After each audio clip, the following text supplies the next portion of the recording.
In these days of satellite navigation and Google Earth, we're all used to looking closely at almost all corners of the globe, although Israel keeps prying eyes out. But now its once former ally in the region, Turkey, is to launch a satellite that could blur the lines of Israel's former protection and leave it sharply in the focus of the world's gaze. RT's Paul Slier reports. Israel's leaders are worried, and they've good reason to be. In just a matter of months, there'll be nothing stopping satellite companies from getting up close and personal.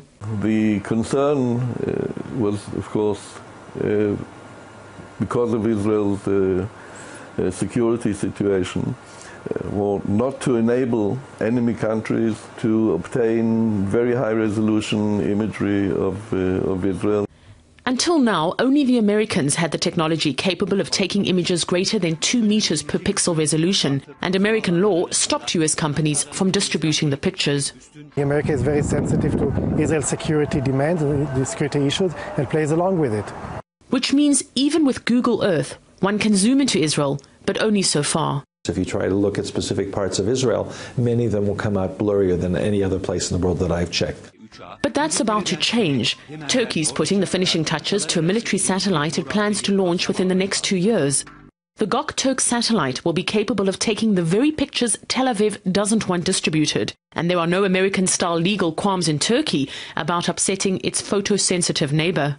Turkey could sell directly or indirectly some of this imagery to enemies of Israel. And that's the fear here, especially because tensions between Tel Aviv and Ankara are at an all-time low. An aid flotilla attempt on Gaza 2 years ago that left 9 Turks dead. And Ankara's expulsion of the Israeli ambassador has Tel Aviv nervously weighing its options. The irony is that it was not so long ago that the Göktürk satellite would have spelled good news for Israel. The two countries cooperated extensively, often sharing military intelligence.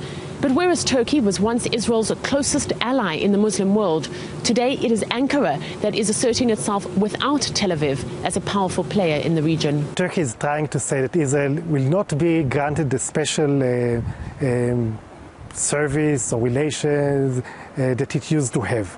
They're saying the Eastern Mediterranean is not the playground of Israel. There are different countries. Everyone should abide to the same laws, should have the same standards. One satellite is barely enough to put Israel's picture-shy world in a spin. But this is not a country that wants its neighbors knowing its business, especially with an Arab world in flux and Israel fast losing former friends. Paul Slier, RT, Neve Yelan, Israel.